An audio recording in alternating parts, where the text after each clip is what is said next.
for the team agreeing for the topic, charting Nigeria's course, democracy or an alternative, which way forward. A round of applause, ladies and gentlemen.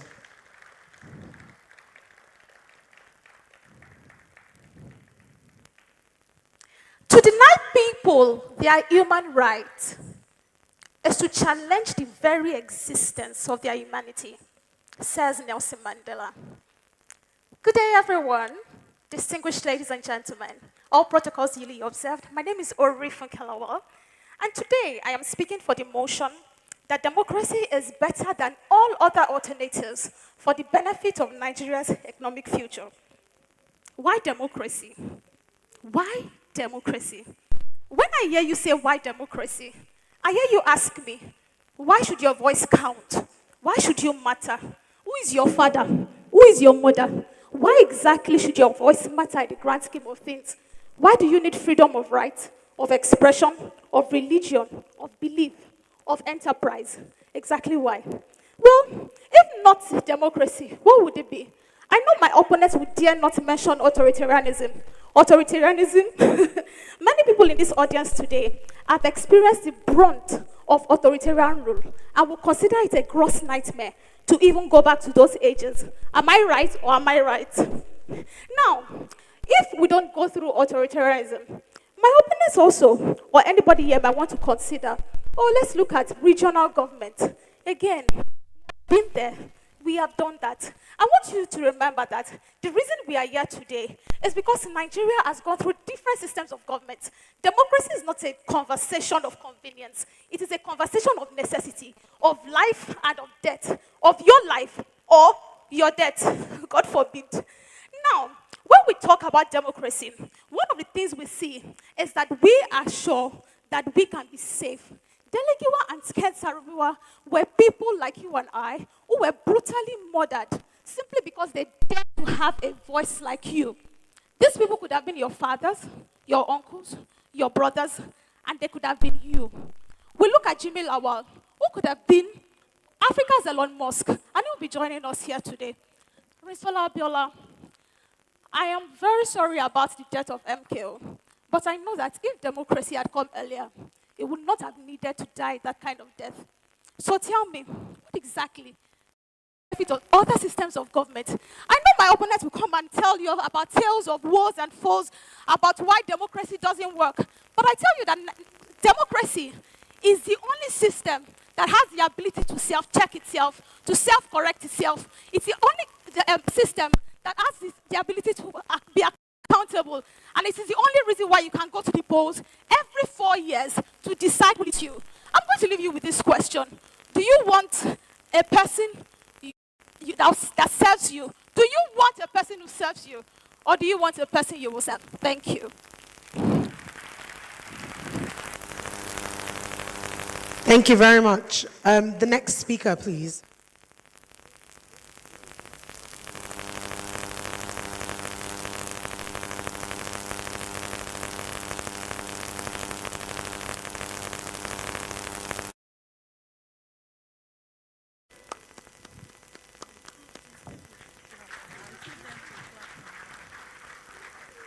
Democracy is the tyranny of the majority, a system of government where the objectives of the majority suppresses those of the minority.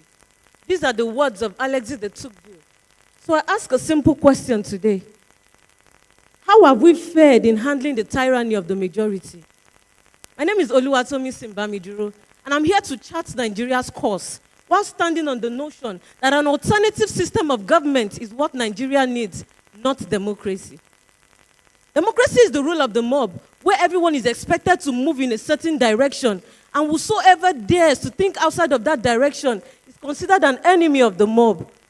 With over 24 years of uninterrupted democracy in Nigeria, what are the dividends that we have to show than those of pain and decline?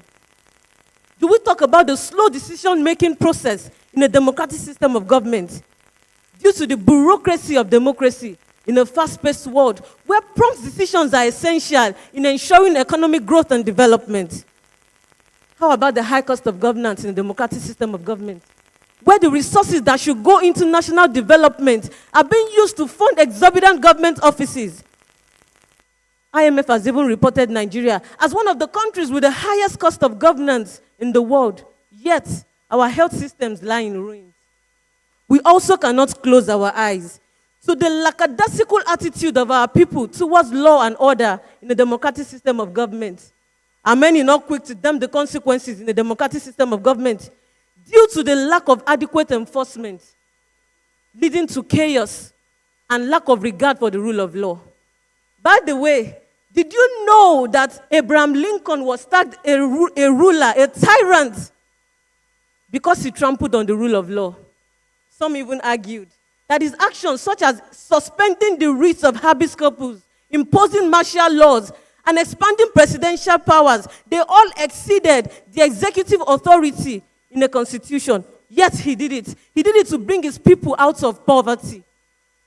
So I ask you, are you not tired?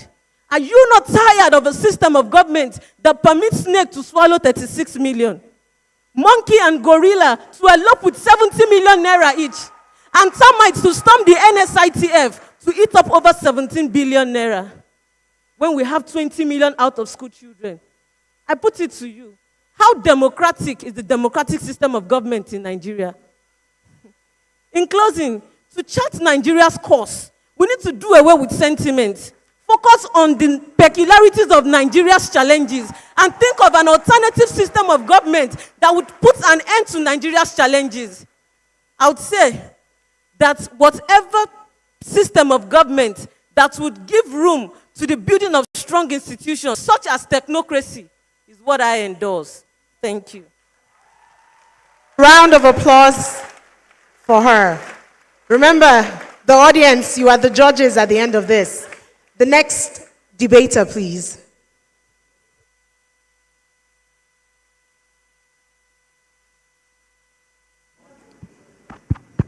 Yeah.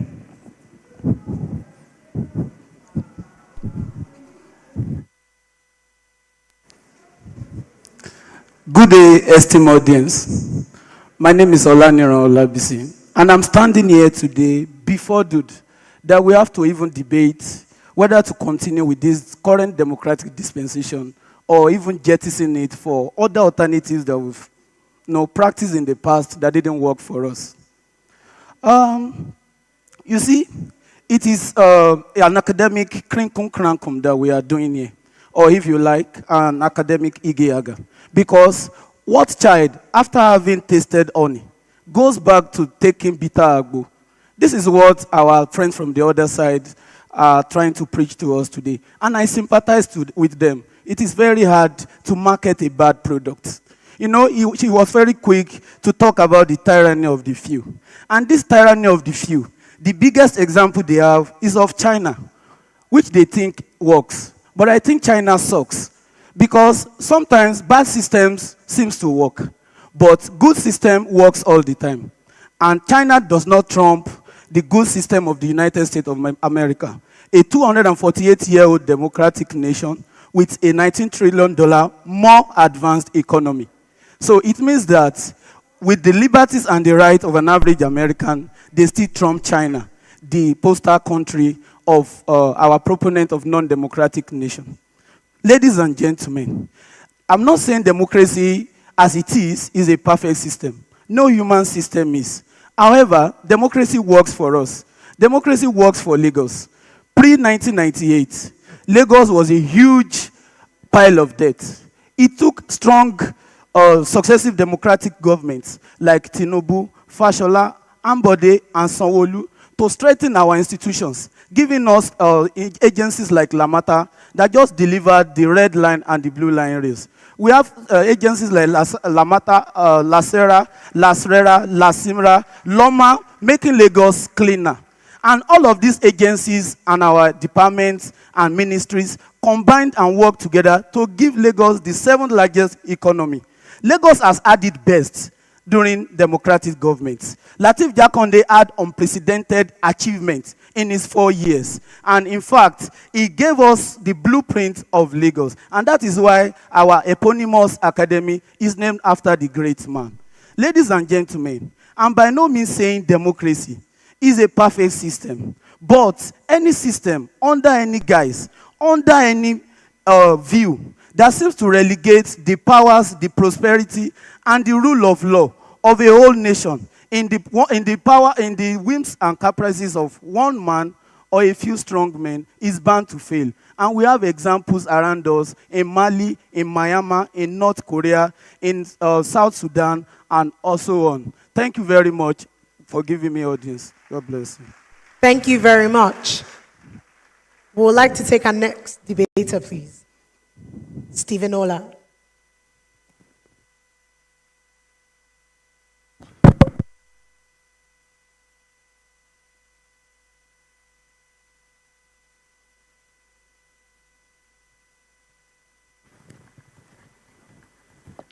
Okay. Let me begin by saying what this argument is not about. That democracy, as practiced in the Western world, should be abandoned. That would be outrageous, seeing what democracy has done for them. But what we are arguing against is the notion that what we chart a new course for Nigeria is democracy. But rather, that we should be open to other alternative framework of governance that will take into consideration our peculiarity, history, and culture. Distinguished guests, ladies and gentlemen, my name is Stephen Honor, and I'm here to let you all know that democracy is not the panacea to Nigeria's current challenges. A lot has been said about democracy, mostly by people who don't know history. But it will interest you all to know that not a single Western nation was a democracy at the time of its economic takeoff. It's always development first, before democracy. Why then are we putting the cart before the horse if we want to be like them? The last 24 years of uninterrupted democracy has given us nothing to write home about, except for a country ravaged by poverty and insecurity, with 6.5 million internally displaced persons, as recorded by the International Center for Investigative Reporting, with inflation rate of 31.7%, as reported by the CBN website, which is perhaps the highest in the history of this nation. This situation has further pushed 133 million people, or 63% of the population, into poverty, as reported by NBS, making Nigeria the second largest nation with people living below the poverty line. Again, let us take China, for example, which is not a democracy, by the way, but a highly competent technocratic state that has become the most remarkable economic transformation in human history. What the Chinese people want is a system of government that will guarantee development and prosperity for its people. The truth is, democracy is not meant for everybody. While some people will thrive under a benevolent dictatorship, others will grow under a centralized authority with strong leadership, such as the case with Singapore, UAE, Egypt, and Rwanda. Ladies and gentlemen, at this crucial time in the history of our nation, what we need to chart a new course is definitely not democracy the way we have it today. What we need is a system of government that has the capacity to implement bold reforms swiftly and efficiently, unencumbered by the constraint of democracy. A system of government that will safeguard lives and property and create opportunity for people to create wealth for themselves. And a system of government that will let the people breathe. And that is what technocracy is all about. Thank you. Thank you very much, Stephen. Our next debater is Nwabike Uchechukwu.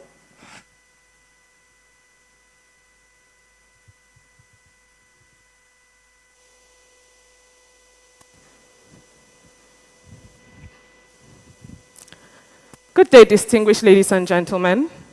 I'm Uche Christabel Nwabike. Please permit me to stand upon the order of the already existing protocol.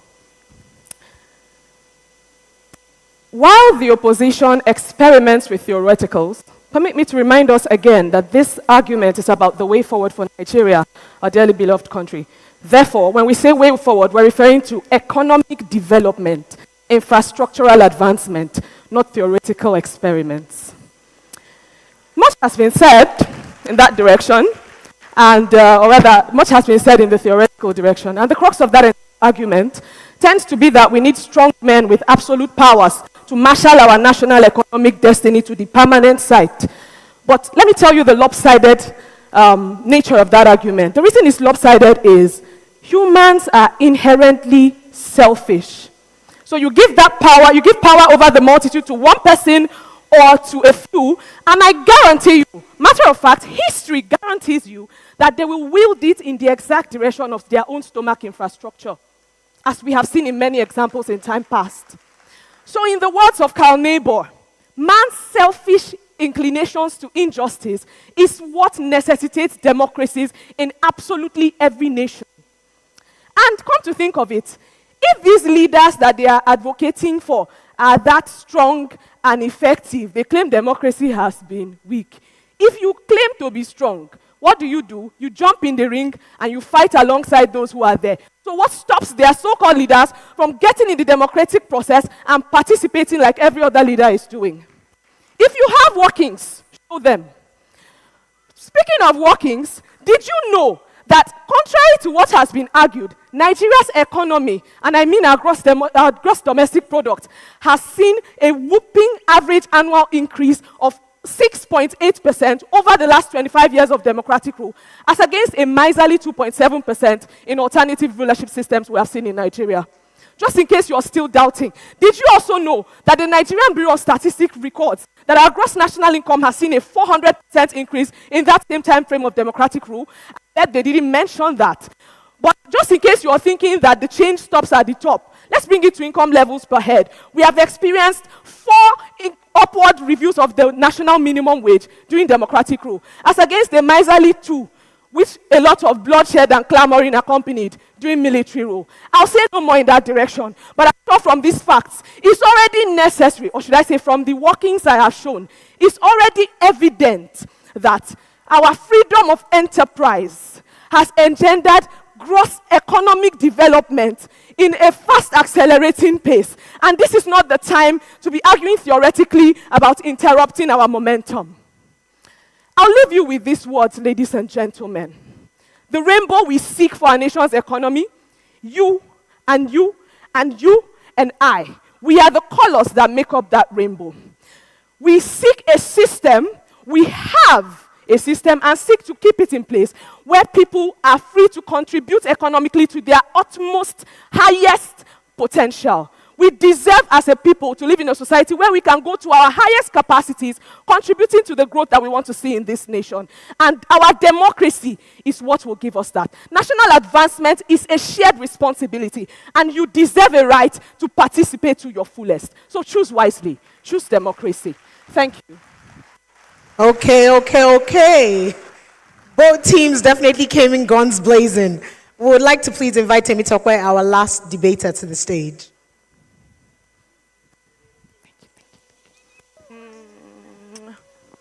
Thank you.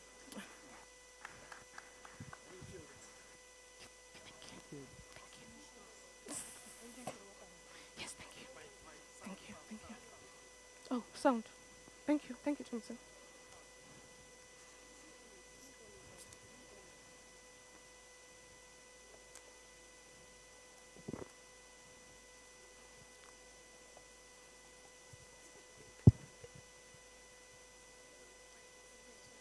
May 23, 2017, we got a call that rocked our world.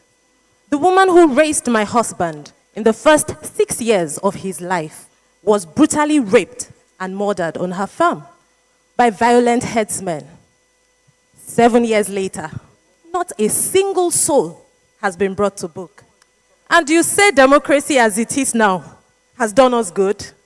The 8,343 persons killed by headsmen, according to the ACLED, will beg to differ. This month of April will mark 10 years since the Chibok kidnapping. Do you know that over 80 of these girls are still in captivity? Does this not bother you? These are human beings, flesh and blood, just like you and I. And you say democracy as it is should continue. Sometime in the 1990s, just before the commencement of this uninterrupted democracy that we currently endure, kidnapping in Nigeria was so minimal that it was not even mentioned in the 8th survey carried out by the United Nations survey on crime trends and criminal justice systems conducted in 2002. But by 2012, the Africa Insurance Organization published that Nigeria was the global capital of kidnap for ransom cases. Ladies and gentlemen, as long as insecurity continues in this nation, economic development is impossible. And so today I stand here to chart a new course for Nigeria, something that will deal with the insecurity so that we can advance as a nation. Today, my team and I propose the technocratic system of government, where leaders emerge based on their competence and their expertise, rather than political consideration, to chart a new course.